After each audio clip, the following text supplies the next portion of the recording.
Hello everyone, and welcome to Let's Play BattleTanx on the N64. Or should I say, Let's Replay. I played through this game, it was my first LP, and that was back before I had a Dazzle, so now I'm going to redo it with a Dazzle. Just going through my options real quick here. I set it to Gunner. Gunner is my favorite. You use the C buttons to move around, and then you use the control stick to aim the turret, and I will quickly show off the code you can use to play as any gang in the campaign, as the last time I did this, people asked me how I played as a different gang, so this time I'm going to show how you play as a different gang before I do it. Wow, I just misspelled that somehow. Oh, okay. Yes, that was embarrassing. Well done, sir. It's LTS, LTS, G, and GS. So it's basically like LTS, LTS, gangs without the A, pretty much. There's just no vowels there. Anyway, let's just go ahead and start up here, and we will get the choice of every army. Now, let me just quickly go through all the images and text if you really want to read it. Let me go back to that one since I went through it kind of fast. As you can see, they have a whole bunch of ratings. Basically, the ratings are all of their stuff added together, and then, well, just averaged out, I guess, if you want to say it like that. And intelligence, I'm not 100% sure what that does.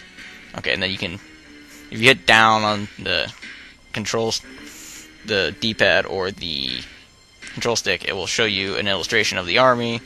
I will explain each of the tanks in the armies as I go. So, let me just go through all the pictures real quick. Okay, and I will be playing as this army. Now, intelligence, as I was saying before, I'm not 100% sure what that does.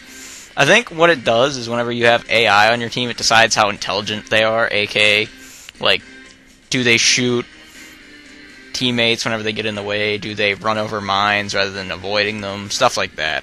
It's like how intelligent they are at getting around. I think that's all that changes. So, start up right here. I'm playing as the Nuclear Knights. Alright. My favorite gang in the whole game, for obvious reasons, but I will explain them when they come around. And here's the starting storyline. I'm not going to read it, I'm just going to like leave it up on screen, and you guys can pause if you want to read it. The white shows up really well on the black and the brown there, so that's good. So you guys can read that really easily. The Dazzle pixelates red and orange a lot, I don't know why that is. If anybody wants to leave me a comment saying why that is, for anybody who knows, because I don't really know. So the storyline behind this game is there's a disease that comes around that only kills women, leaving most of the women population wiped out. So then the remaining men fight over the women, pretty much. That's pretty much the description of this game in a nutshell. And then the main character, Griffin, goes after his wife after she leaves, which we didn't see yet, but like, yeah.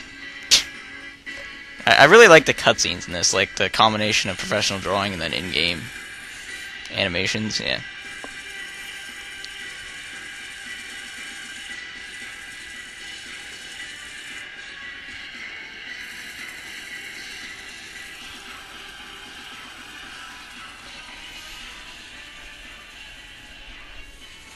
As I said, I'm not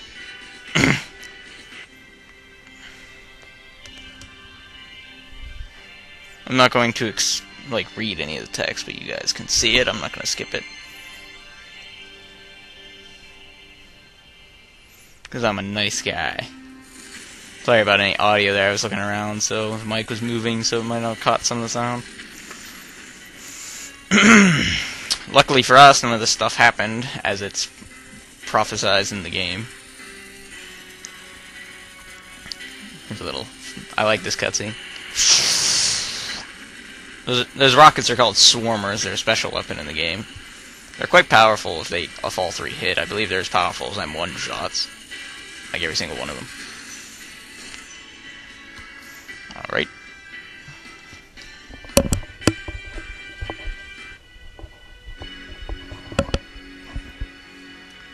So basically she gives herself up. Madison, I believe, is her name. Griffin's wife slash girlfriend. I don't know if they ever got actually married or engaged or not or whatever. Nobody cares about that. In the second game, she's a playable character. Spoilers! I'm sure you all probably already knew that if you've already seen my first LP of this, but whatever. Aftermath, and it's going to give us some huge mathematical problem with algebra, blah, blah. Not really. Wow. That's a lot of people.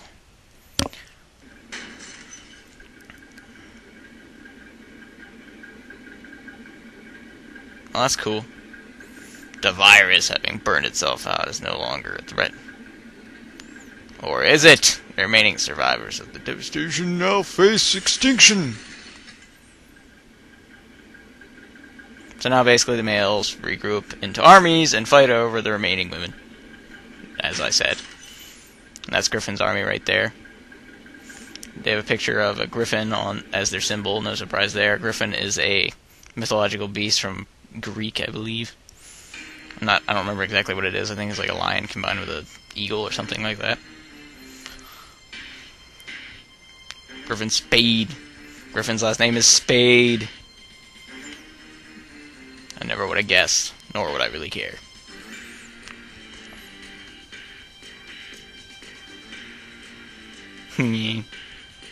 No comment. Alright, and we start out here, and there's a little bit of dialogue you guys can read if you want. So we are playing as the Nuclear Knights. The Nuclear Knights are consisted of nothing but Goliaths. Goliaths are by far the most powerful tank in the game, but they are incredibly slow. But who needs speed when you can one-shot everything in the universe, right? Anyway, they're also very defensive. They can take a lot of hits. What I just picked up was radar. Radar makes it so you can see every enemy on the map. As you can see, it can OCO M1, so this is going to be a breeze of an LP. I'm shooting because there is a giant gun buddy down here. Gun buddies come in various sizes. Gun buddies, there's a tiny one which shoots machine gun bullets. There's a slightly bigger one that shoots like missiles, but they're very slow moving and don't do a ton of damage. I believe they do like half of an M1 shot worth of damage. And the little ones do like Scroll Rider damage, I believe, or Moto Tank, as they're called, the little tank. Does like equal damage to that, maybe slightly less, maybe slightly more, I'm not really sure. And then the big ones fire a shot that is probably equal to an M1 shot, maybe like a percentage of a Goliath shot. And there also is a laser configuration, well, where it fires a lot faster, like the projectile is a lot faster, so it hits more often. Whether or not it does more or less damage, I really do not know. And I picked up a nuke earlier there, you probably saw that before. Every army starts with a special weapon. The Nuclear Knights, shocker, start with a nuke. Difference being most gangs start with a special weapon every time they respawn. The Nuclear Knights only get one nuke the first time they spawn, so if you happen to die and you have more lives, then you won't start with a nuke, so. Nukes are very rare for good reason. They destroy every M1 on the map and every gun buddy that isn't giant. So, yeah, they wreck. As we'll see later, it's kind of risky to use that in the multiplayer modes because you'll probably take out just as many of your teammates as you will enemies. So it's not... One might say it's not really worth it. Kill him. Also, my control pack, which is the thing you use to save, is broken on my N64, and I only have one of them. So basically that means I can't save in games like this. Luckily, there's codes that will take the place of that, so I don't have to do this all in one sitting, even though I could. It's only like an hour long. I don't know, this game isn't really... It's not super long, but it's not super short. But because I know it so well, I'm pretty good at doing it fairly fast. I believe a guy just killed himself on explosives over here. Yeah, the AI isn't particularly intelligent in terms of running into stuff. I believe there's a radar on this map somewhere, but I didn't pick it up because I'm smart like that.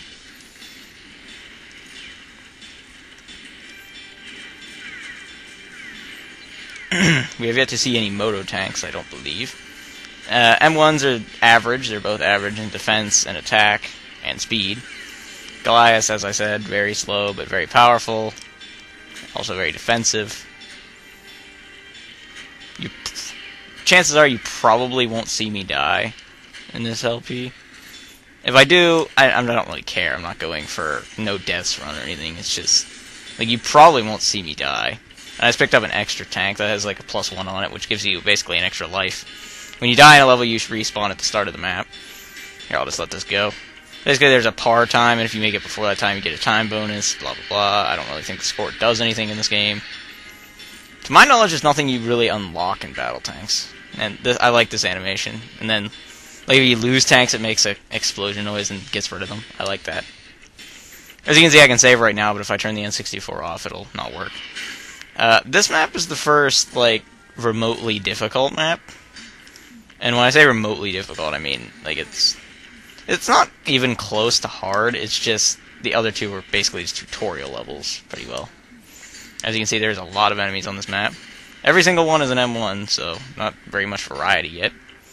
I can see people's minor complaint with variety in this game, but, you know, there's not much variety in Pokemon either, but, like, it's a fun game. Okay, so basically that nuke's gonna kill every single enemy on the map. I don't feel like killing all of them very slowly. Yep, see? As you can see, every single blip on the radar disappeared. As you can see, Goliaths can take a nuke quite happily. It takes around half of their health, so they can take it pretty happily. Just be careful whenever you're playing on multiplayer maps, as I said. Like where you have teammates and stuff. Because that will take them out as well. Nukes know neither friend nor foe, and this is health. If you pick up health when you have damage, it'll automatically use itself, and if you pick it up when you don't have damage, you can use it to heal yourself at any time. Even whenever you're at full health, so you can waste it if you're dumb. Yeah. Something I have yet to show is whenever a tank takes a certain amount of damage, I believe just over half, they change, like their sprite changes to a more damaged shape. Which I like that effect. That makes it look nice. You have an idea of how much damage you're doing. In my case, it really doesn't matter because I OHKO them, even on normal difficulty. I believe on hard difficulty, these guys would actually be taking they would be taking 2 shots. Also, the little thing about the nuke is it also takes out all mines on the map, so that's something worthy of mention.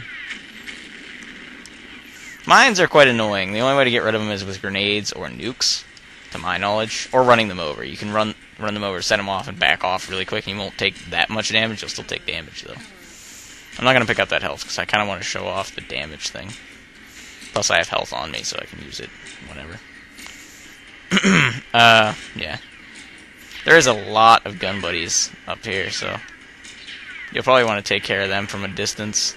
Okay, come to think of it, I don't think they have infinite range, the gun buddies I'm talking about. I don't think they have infinite range, but they have a pretty big range. I'm not even sure what I just hit there. Another one of my minor complaints about this game is, like, if you hit something, like, you can hit something even though the projectile is above the something it hit, if you know what I mean by that. There's a lot of gun buddies up there, so I usually kill some of them before I get to them, because they do a lot of damage really fast. Okay, and I picked up health by accident. I'm just going to let these guys shoot me a little bit, or at least one of them. Come on, shoot me. Yeah, the enemies fire kind of slow. He can be firing a lot faster than that. Another thing is Goliaths have a fairly low rate of fire as well, so... Yeah, see, there my sprite changed. I think the Goliath looks cooler whenever it's at half health, honestly.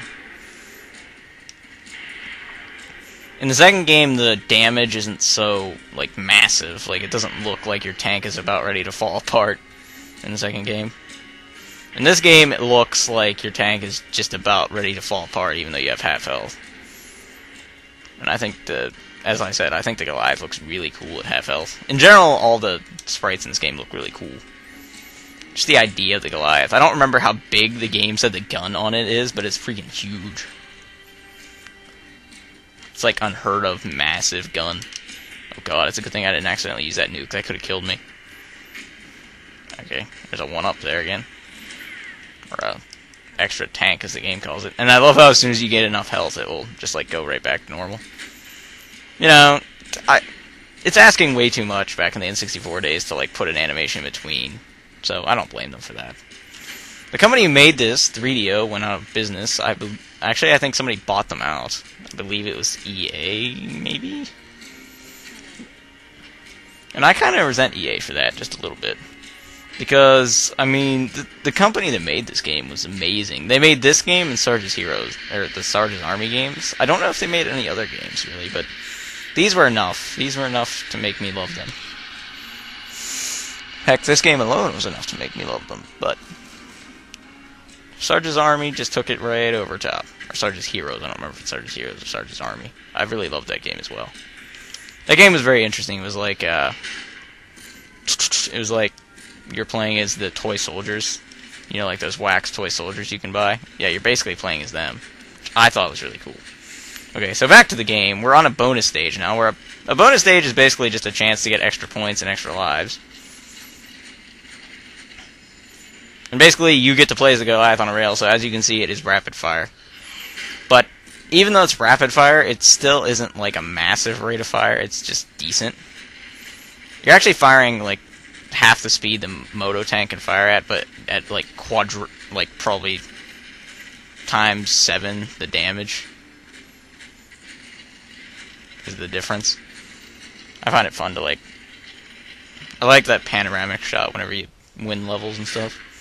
So basically, I think there's a self-destruct mechanism in this game where if you press all the C buttons at a time, it will automatically blow up your tank, like regardless of how much health it had. Be wary of this whenever you're using gunner or driver mode, which use the C buttons, so don't accidentally hit all the C buttons at the same time, because you can blow yourself up. So you're fully aware of that. I believe what it's used for is there's a cheat where you can make yourself invincible, and there's no way to end this mode without you dying. So I guess they probably put it in here so you could actually continue the story when you are playing in the bonus here, because this game keeps going until you die. And as you can see, these enemies, there just continues to be more of them. They continue to take more damage and do more damage. Like, that's pretty much what this mode does. It just keeps on spawning enemies until you finally die. I'm not sure how big the bonuses are for this, like how big they can get. I'm pretty sure it gets pretty close to physically impossible after like about the round I'm on it here. Like, and if you have stars set on, stars basically give you health and ammo whenever you kill an enemy. It spawns it on top of their body for a couple seconds. That is one of the few ways you have of sort of getting extra health here. You get a little bit of a health thing that spawns like right there, I think.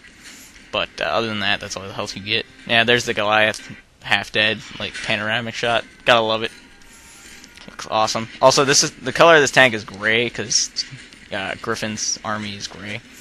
Also, when you play as a campaign gang, then the gang in the game, like the enemies in the gang that are them, will show up as gray. So you don't confuse them with your own. So they kind of just take the place of color that Goliath would have filled, or that Griffin's would have filled. As you can see, I'm getting my butt handed to me on a silver platter by these guys. I'm not sure why the enemies in this mode are red. I'm not really sure why that is. Because red is the color of the Skull Riders, which are a bunch of biker dudes, basically. And, yeah. I hate saying biker dude. It sounds kind of mean and stereotypical, but it's pretty much what it is. It's a whole bunch of bikers who survived, and they went with moto tanks because they're the fastest. And then the Nuclear Knights, I believe they were like mutants or something that broke out. They were like mutant super soldiers that broke out and got like highly powerful military technology, aka the nuke and these Goliaths. So I guess that's the backstory behind them. They're by far my favorite gang because I really love the Goliath. I don't know why a person wouldn't love the Goliath, but in the second game I can understand maybe not loving the Goliath as much, where it gets kind of outclassed by some other tanks. It still is a very powerful tank, don't get me wrong. It's kind of like, the best way I could say this is like, it's kind of like Pokemon where the old Pokemon are, yeah, I just died. The old Pokemon are still good, but the new ones kind of outclass them. So people kind of forget about the old ones. It's kind of like that. Yeah, I describe it like that. Like, they're still good, it's just they kind of get slightly outclassed and outfavored because of appearances and things. So there you go, I got some extra tanks and stuff. Oh, thought it froze for a second there. The Queen Lord. Back to the story. Man, there'll be some story moments in here. After this little story bit, when the level starts, I'll probably end the video. We're up to about 20 minutes now, but you guys will already know that.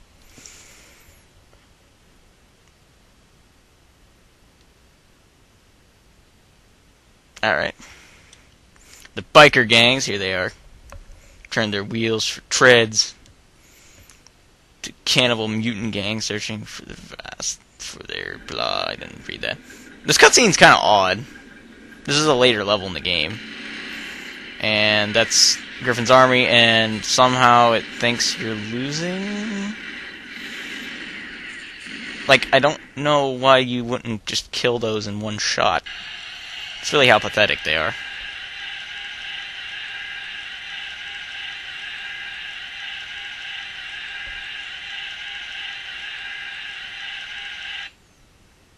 In the second game, the main enemy is actually a woman, which is kind of odd. So basically, tribes hold Queen Lords in bases, or fortresses. Bases or fortresses, whichever you want to call it. And Griffin is going to storm them for whatever reason. I don't know why. His main point is to rescue Madison, which is the last Queen Lord in the game. Who is actually the only Queen Lord in the game who has a custom sprite, I think. It's not even very different, it just like has different hair color and stuff. The Queen Lords in multiplayer mode just have the color of whatever their gang's hair color is. This is a really weird gang. The one's in like a straitjacket. The heck. Okay. Alright. Boom, boom, boom. Okay, first mission where you have to rescue a Queen Lord, all you have to do is get to it. Okay, so next time we will tackle this level. Thank you for watching. Next time we take on Queen Lord.